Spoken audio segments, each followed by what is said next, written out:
अस्सलामुअलैकुम, हेलो नमस्ते। मैं हूं गुलिस्ता एडवोकेट। अगर मैं आपसे कहूं कि कुछ लोग केवल 5,000 रुपए के लालच में अपनी जमीन, अपना मकान और यहाँ तक के अपनी पुश्तैनी संपत्ति तक गवा बैठते हैं, तो क्या आप सच मानेंगे? और अगर आपकी प्रॉपर्टी की गिफ्ट डीड गलत तरीके से कर दी गई है तो बाद में आपके भाई बहन, आपके बेटा बेटी या आपके रिश्तेदार कोर्ट तक जा सकते हैं। कुछ मामलों के अंदर केवल रजिस्ट्रेशन ना कराने से आपके पूरे के पूरे डॉक्यूमेंट्स ही बेकार हो जाते हैं। कुछ लोगों को ऐसा भी लगता है कि गिफ्ट डीड कर देने के बाद में कभी भी उसको वापस लिया जा सकता है। और कुछ लोग इस गलतफहमी का भी शिकार है कि केवल 5,000 रुपए की स्टैंप ड्यूटी पे कर देने से उनकी करोड़ों की प्रॉपर्टी जो है वो आसानी से ट्रांसफर हो जाएगी। लेकिन क्या ये सारी चीजें, ये सारी बातें इतनी ही आसान है, इतनी ही सच है जितनी दिखाई देती है, या इनका कुछ अलग प्रोसीजर होता है? तो आज की इस वीडियो के अंदर मैं आपको गिफ्ट डीड की पूरी प्रक्रिया समझाने वाली हूँ। हम इसके अंदर समझेंगे documents, charges, registration, cancellation, property का रिस्क, फैमिली ट्रांसफर के रूल, कोर्ट केसेस और कानून की पूरी जानकारी और प्रक्रिया आज की इस वीडियो में ही हम समझने वाले हैं। तो वीडियो को लास्ट तक जरूर देखना है, क्योंकि वीडियो के अंदर हम उन गलतियों की भी बात करने वाले हैं जिनका जो परिणाम है वो आपको फ्यूचर के अंदर भारी नुकसान की तरफ ले जाता है। और आज की इस वीडियो को देख लेने के बाद आपको किसी एजेंट, किसी वकील के पास बार बार ये पूछने के लिए जाना नहीं पड़ेगा कि गिफ्ट डीड की क्या प्रक्रिया होगी, क्योंकि इस वीडियो के अंदर ये सारी चीजें मैं आपको स्टेप बाय स्टेप बताने वाली हूँ। जरा सोचिए, आपके पास एक मकान है और आप चाहते हैं आपका वो मकान आपके बेटे के नाम हो जाए, या आपके पेरेंट्स ये चाहते हैं कि उनकी जो प्रॉपर्टी है वो आपके नाम हो जाए। कई पेरेंट्स ऐसे भी हैं जो अपनी प्रॉपर्टी अपनी बेटी को दे देना चाहते हैं, और कई केसेस में तो ऐसा भी देखा जाता है कि हस्बैंड जो है वो अपनी सारी की सारी प्रॉपर्टी अपनी वाइफ को ट्रांसफर कर देता है। तो इन सारी प्रॉपर्टी को ट्रांसफर करने का सबसे आसान और सटीक तरीका होता है आपका गिफ्ट डीड। लेकिन यहीं पर जो है वो लोगों को सबसे ज्यादा कंफ्यूजन होती है, क्योंकि गिफ्ट डीड इतनी भी आसान नहीं होती है जितनी कि हम लोग उसको समझ लेते हैं। तो चलिए फिर हम ये समझ लेते हैं कि गिफ्ट डीड क्या होती है। तो देखिए, बेसिकली जो गिफ्ट डीड होती है वो सबसे पहले तो एक रजिस्ट्री ही होती है। मतलब रजिस्ट्री का एक दूसरा टाइप है जिसको हम गिफ्ट डीड कहते हैं। जो परिवार जो है आपस में लेन देन करते हैं, उनके लिए सरकार उनको थोड़ी सहूलत दे देती है। तो इसके अंदर जब कोई व्यक्ति अपनी चल या अचल प्रॉपर्टी अपनी मर्जी से किसी अपने रिश्तेदार या किसी जानने वाले को बिना किसी पैसे के लेन देन के देता है, वो गिफ्ट कहलाता है। और इस गिफ्ट को जब हम कानूनी रूप से करते हैं तो ये ही आपकी बन जाती है जाकर गिफ्ट डीड। मतलब सिंपल सा है, सामने वाला व्यक्ति आपको कोई भी किसी तरीके का पैसा नहीं देगा और फिर भी आप उसे अपनी प्रॉपर्टी अपनी मर्जी से देंगे। यही आपका गिफ्ट है। क्योंकि कई पेरेंट्स ऐसे हैं जो ऐसा चाहते हैं कि उनके पास अगर कोई मकान है तो उनका वो मकान उनकी लाइफ के अंदर उनके जीते जी ही उनके बेटे के नाम हो जाए। तो ऐसी स्थिति के अंदर जो है वो पेरेंट्स अपने बेटे के नाम पर गिफ्ट डीड करा सकते हैं, क्योंकि इसके बाद ही प्रॉपर्टी की जो ओनरशिप होती है वो ट्रांसफर हो जाती है। मतलब वो पेरेंट्स के नाम से हटकर बेटे के नाम पर ट्रांसफर हो जाएगी। लेकिन इसका तरीका जो होगा वो होगा, इसको प्रॉपर आप रजिस्ट्रेशन के बाद कराएं, कानूनी तरीके से कराएं। अब इसके अंदर एक बहुत बड़ी गलतफहमी ये है कि लोग कहते हैं केवल 5,000 रुपए में, केवल 5,000 रुपए का स्टाम्प ड्यूटी दे देने से आपकी जो प्रॉपर्टी जो है वो ट्रांसफर हो जाएगी। तो देखिए, केवल 5,000 रुपए सुनकर आपको खुश नहीं हो जाना है, क्योंकि 5,000 के अलावा भी ऐसे चार्जेस होते हैं जो आप लोगों को देने होते हैं। क्योंकि हर जगह पूरे भारत के अंदर एक जैसा नियम लागू नहीं होता है, ये स्टेट वाइज बदलता रहता है। कहीं पर स्टैंप ड्यूटी जो होती है कम होती है और कहीं पर स्टैंप ड्यूटी ज्यादा होती है। कहीं पर फैमिली मेंबर्स के लिए स्पेशल छूट दी जाती है और कहीं पर ये जो फीस होती है वो ज्यादा होती है। लेकिन हाँ, अगर मैं बात करूं अभी यूपी की, तो यूपी के अंदर ये स्कीम चल रही है कि आप 5,000 रुपए की स्टैंप ड्यूटी पे करके अपनी रजिस्ट्री करा सकते हैं। लेकिन केवल आपको 5,000 रुपए की स्टैंप ड्यूटी ही पे नहीं करनी है, बल्कि उसके साथ आपको देनी है 1% की रजिस्ट्रेशन फीस, जो आपके रजिस्ट्रार ऑफिस में जमा होती है। और इसके बाद आपके अदर एक्सपेंसेस भी होते हैं, जैसे कि आपको डॉक्यूमेंट्स को प्रिपरेशन कराने वाली फीस, और इसके बाद आपके एडवोकेट की फीस भी होती है। तो इसीलिए केवल ये कह देना कि आपकी रजिस्ट्री केवल 5,000 रुपए में हो जाएगी, ये पूरी तरीके से सही नहीं है। तो चलिए अब हम बात कर लेते हैं कि गिफ्ट डीड और सेल डीड के अंदर क्या अंतर होता है। तो देखिए, इसका सिंपल सा रूल तो ये है कि अगर आप अपनी प्रॉपर्टी को सेल कर रहे हैं, बेच रहे हैं, और उसके बदले आपको पैसा दिया जा रहा है, प्रतिफल दिया जा रहा है, तो ये कहलाएगी आपकी सेल डीड। और अगर आप अपनी प्रॉपर्टी को गिफ्ट कर रहे हैं, उसका कोई प्रतिफल, कोई पैसा आपको नहीं मिल रहा है, तो वो कहलाएगा आपका गिफ्ट डीड। क्योंकि यही सबसे बड़ा इसका अंतर है, क्योंकि सेल डीड में होता है आपका कंसिडरेशन अमाउंट, और गिफ्ट डीड में आपका लव, आपकी इफेक्शन और आपकी फ्री विल होती है। तो अब सवाल ये भी आता है कि गिफ्ट डीड कौन कौन कर सकता है। तो देखिए, गिफ्ट डीड को हम अपने परिवार के साथ ऐसे और भी अन्य लोग हैं जिनको कर सकते हैं। जैसे कि परिवार के अंदर तो आपके आएंगे आपका बेटा, आपकी बेटी, आपकी वाइफ, हस्बैंड, माता पिता, आपके रिश्तेदार, भाई बहन, आपके गैर रिश्तेदार, और यहाँ तक के आपकी कोई संस्था भी हो सकती है। लेकिन याद रखिए, यूपी के अंदर जो स्टैंप ड्यूटी की छूट दी गई है वो केवल परिवार के लिए ही दी गई है। अगर आप परिवार से बाहर, किसी ब्लड रिलेशन से बाहर गिफ्ट डीड करते हैं, तो आपका स्टैंप ड्यूटी जो है वो केवल 5,000 रुपए का नहीं लगेगा, बल्कि आपकी पूरी स्टैंप ड्यूटी जो गवर्नमेंट तय करती है उसके हिसाब से दी जाएगी, लगाई जाएगी। तो मतलब सीधा सा है, जो 5,000 रुपए की स्टैंप ड्यूटी दी जाएगी वो आपके करीबी रिश्तेदारों के लिए ही आपको बेनिफिट के द्वारा दी जाएगी। तो अब इसके बाद सवाल ये भी आता है, तो गिफ्ट डीड कर कौन सकता है। तो देखिए, वैसे तो लगभग हर कोई गिफ्ट डीड कर सकता है। ऐसा व्यक्ति जो एलिजिबल हो, मतलब वो 18 प्लस का होना चाहिए, उसका माइंड जो है वो इस चीज को अपनी इच्छा से एक्सेप्ट करने के लिए होना चाहिए कि हाँ, वो अपनी मर्जी से अपनी गिफ्ट कर रहा है अपनी प्रॉपर्टी की, और वो उस प्रॉपर्टी का मालिक होना चाहिए, उसके पास सभी उसके प्रॉपर्टी के पेपर्स होने चाहिए, तभी वो अपनी मर्जी से उस प्रॉपर्टी को विल कर सकता है, या फिर विल के अलावा वो गिफ्ट डीड भी कर सकता है। क्योंकि गिफ्ट डीड के अंदर अगर किसी व्यक्ति के ऊपर किसी तरह का कोई धोखा होता है, कोई जबरदस्ती होती है, कोई प्रेशर होता है, तो गिफ्ट डीड को फिर बाद में फ्यूचर के अंदर कोर्ट के अंदर भी चैलेंज किया जा सकता है। और इसके अंदर सबसे इम्पोर्टेंट कंडीशन ये भी होती है कि गिफ्ट डीड जो है वो तभी आपकी वैलिड मानी जाती है, तभी आपकी कानूनन मानी जाती है, तब सामने वाला पर्सन जो है वो आपके गिफ्ट को एक्सेप्ट करे।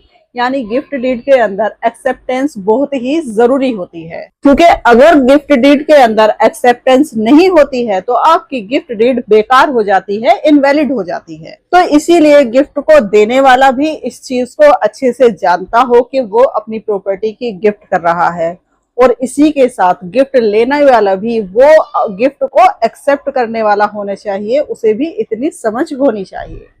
तो चलिए अब हम इसके बाद बात कर लेते हैं कि इसके अंदर डॉक्यूमेंट्स क्या क्या लगाए जाएंगे। क्योंकि डॉक्यूमेंट्स की रिक्वायरमेंट जो है वो सबसे ज्यादा पूछे जाने वाले सवाल में से एक सवाल है। तो इसके अंदर आमतौर पर आम जो आपके डॉक्यूमेंट्स होते हैं वो ही लगाए जाते हैं, कोई स्पेशल डॉक्यूमेंट्स की आपसे डिमांड नहीं की जाती है। जैसे कि आपका आधार कार्ड, आपका पैन कार्ड, आपके पास जो अवेलेबल है आपके पासपोर्ट साइज फोटो, वो लगाए जाते हैं। आपके प्रॉपर्टी के डॉक्यूमेंट्स लगाए जाते हैं, आपकी रजिस्ट्री की कॉपी लगाई जाती है। अगर प्रॉपर्टी आप खसरा खतौनी से ट्रांसफर कर रहे हैं तो खसरा खतौनी की कॉपी लगाई जाती है। इसके साथ अगर आपके पास आपके घर की कोई टैक्स रिसिप्ट है तो वो लगाई जाती है। साथ में लगाया जाता है आपका एड्रेस प्रूफ। और इसी के साथ इसके अंदर आपको 2 गवाहों की भी नीड होती है। तो उन गवाहों के भी आपको आधार कार्ड, पैन कार्ड और पासपोर्ट साइज की फोटो जो होते हैं उसकी रिक्वायरमेंट होती है। और इसी के साथ आपको अब जो न्यू रूल आ गया है यूपी के अंदर भी, जो अब फिलहाल चल रहा है, फर्स्ट पार्टी सेकंड पार्टी, इनके मोबाइल नंबर की रिक्वायरमेंट होती है। क्योंकि अब रजिस्ट्रेशन जो होता है वो आपके मोबाइल पर ओटीपी के थ्रू होता है। तो आपको अपॉइंटमेंट और मोबाइल से रजिस्ट्रेशन करने के बाद जो ओटीपी जाएगा उसके बाद ही आपको अपॉइंटमेंट दिया जाता है आपकी रजिस्ट्री करने का या आपकी गिफ्ट डीड करने का।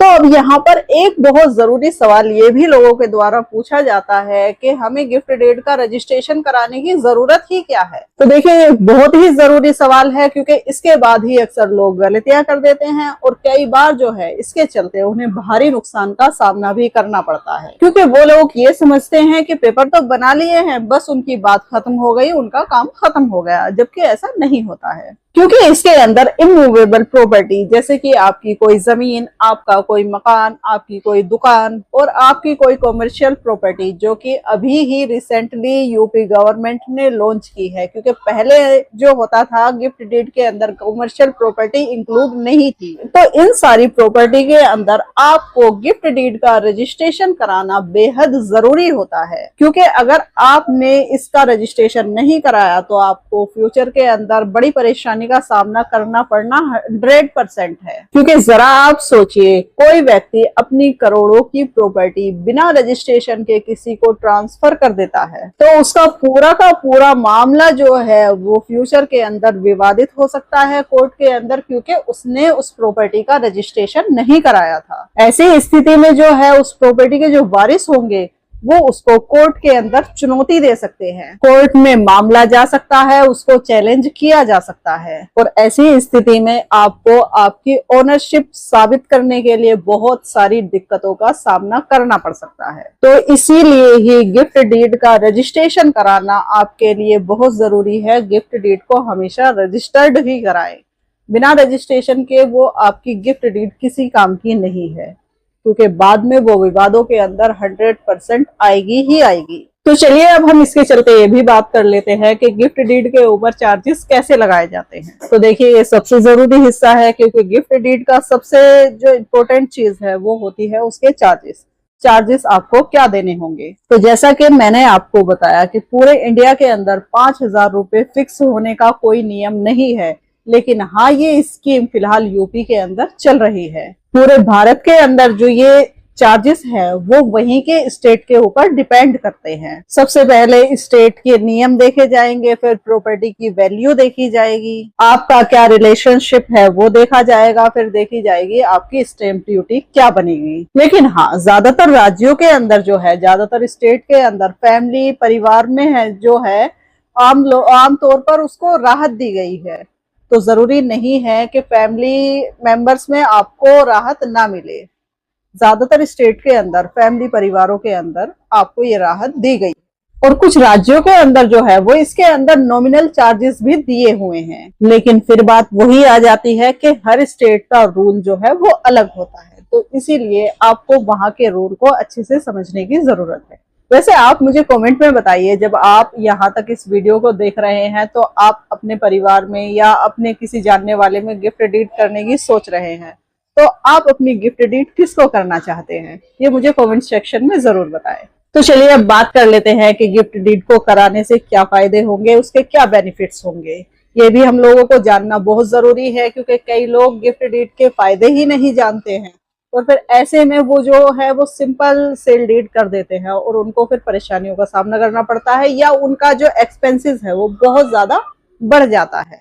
तो देखिए, इसके अंदर मैं सबसे पहले तो ये कहूंगी कि इसके अंदर जो है वो इमीडिएट ट्रांसफर हो जाता है, और जब आपका मालिकाना हक जल्दी ट्रांसफर हो जाता है तो फिर आपको ओनरशिप साबित करने के लिए परेशानी का सामना नहीं करना पड़ता है। गिफ्ट डीड के बाद आपका फैमिली सेटलमेंट जो है वो भी आपके लिए आसान हो जाता है, और ऐसी स्थिति के अंदर जो है वो आपके फ्यूचर के अंदर जो कोई कोर्ट विवाद होता है उसके अंदर बहुत कमी आ जाती है। आमतौर पर ये विवाद नहीं देखने के लिए मिलता है, और इसी के साथ आपकी इनहेरिटेंस प्लानिंग जो होती है, आप मतलब वसीयत जो होती है, उसको करने में आपको बहुत आसानी मिल जाती है। और सबसे बड़ा फायदा तो ये है कि इसको करने से आपका एक्सपेंस बहुत ही कम हो जाता है, जबकि अगर आप पूरी रजिस्ट्री करते हैं तो उसके अंदर आपका एक्सपेंस कई गुना बहुत ज्यादा बढ़ जाता है। लेकिन हाँ, अगर किसी चीज के फायदे होते हैं तो उसके कुछ नुकसान भी होते हैं। तो जब हमने इसके गिफ्ट डीड के फायदों के बारे में बात करी है, तो चलिए अब हम इसके नुकसान के बारे में भी बात कर लेते हैं। तो देखिए, इसका नुकसान ये है कि अगर आपने एक बार कोई गिफ्ट डीड वैलिड तरीके से कर दी तो फिर फौरन ही उस प्रॉपर्टी के ऊपर से आपका कंट्रोल खत्म हो जाता है। तो इसीलिए ही अगर आपको कभी भी कोई गिफ्ट डीड करनी हो तो वो कभी भी जल्दबाजी में ना करें। उसको पहले अच्छे से सोच समझ ले और उसके बाद ही कोई वैलिड कदम उठाए, क्योंकि गिफ्ट डीड को कैंसिल करना इतना आसान नहीं होता है जितना कि सेल डीड को होता है। क्योंकि सेल डीड के अंदर हम आदान प्रदान करते हैं, पैसे को लेन देन करते हैं। तो अगर पैसा प्राप्त नहीं हुआ या कोई और बात साबित हो जाती है तो सेल डीड जो है वो गिफ्ट डीड के मुकाबले आसानी से कैंसिल की जा सकती है। क्योंकि कई बार आमतौर पर फैमिलीज के अंदर ऐसा भी देखा जाता है, क्योंकि मान लीजिए किसी पिता ने अपनी पूरा जो मकान है वो अपने बेटे के नाम कर दिया। अब क्या हुआ कि बाद में जो है उस परिवार के अंदर विवाद हो गया, झगड़े होने शुरू हो गए। तो अगर उस टाइम पर पिता ये सोचे कि उसकी प्रॉपर्टी उसको वापस मिल जाए तो ये थोड़ा सा मुश्किल हो जाता है। तो क्योंकि चीजें इतनी आसान नहीं होती है बाद में प्रॉपर्टी को वापस लेना, तो इसीलिए इसको सोच समझकर करना बहुत जरूरी होता है। तो पहले आप अच्छे से समझ लीजिए, फिर उसके बाद ही कोई फैसला लीजिए। तो अब यहाँ पर सवाल ये भी हो जाता है कि ऐसा भी कहा जाता है कि गिफ्ट डीड तो कैंसिल की जा सकती है। तो देखिए, हाँ, ये भी बात पूरी तरीके से सच भी नहीं है और गलत भी नहीं है। लेकिन हाँ, गिफ्ट डीड कैंसिल तो हो सकती है, लेकिन उसके लिए कुछ विशेष परिस्थितियां, कुछ स्पेशल कंडीशन जो है वो अप्लाई होती है।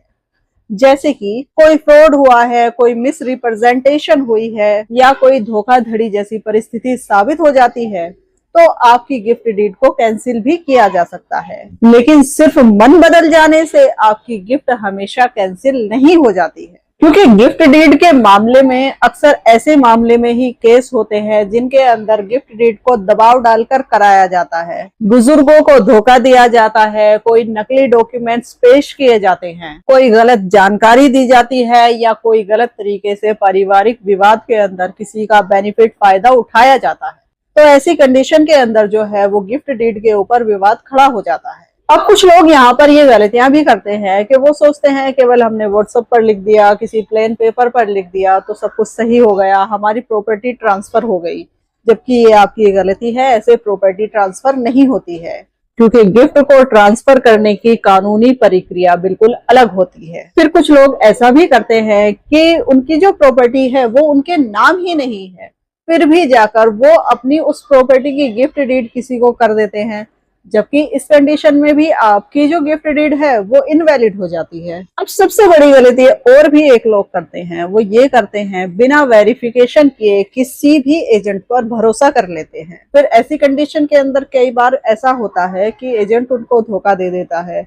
बात रियलिटी तो कुछ और होती है और वो उनके सामने कुछ और पेश करता है। और कई बार तो ऐसा होता है कि गिफ्ट डीड कराते वक्त वो बाकी फैमिली मेंबर्स को जो है वो इसकी जानकारी नहीं देते हैं, जिस वजह से भी ये विवाद खड़ा हो जाता है। तो चलिए इसी के साथ जो मैंने आपको वीडियो के स्टार्टिंग में बातें बताई थी उसका क्लियरिफिकेशन भी कर देते हैं। मैंने कहा था कई लोग अपनी करोड़ों की प्रॉपर्टी को गवा देते हैं। तो देखिए, हर गिफ्ट डीड गलत भी नहीं होती है। आपको परेशानी तब होती है तब आपके प्रॉपर्टी में, आपके प्रॉपर्टी के पेपर में किसी तरह की कोई प्रॉब्लम हो, गिफ्ट डीड का आपका रजिस्ट्रेशन नहीं होता है, आपके ऊपर कोई दबाव बनाया जाता है और कानूनी प्रक्रिया जो लॉ का प्रोसीजर है उसको कम्प्लीटली ही फॉलो नहीं किया जाता है। और अगर आपकी सभी कानूनी प्रक्रिया बिल्कुल वैलिड है, सही तरीके से कराई गई है, तो गिफ्ट डीड आपका एक वैलिड डॉक्यूमेंट्स है जो आपको बेहद मजबूती के साथ आपकी प्रॉपर्टी ट्रांसफर करने का हक देता है। क्योंकि ऐसी कंडीशन के अंदर मेरे पास कुछ सवाल ऐसे भी आते हैं, क्या गिफ्ट डीड के अंदर कोई फाइन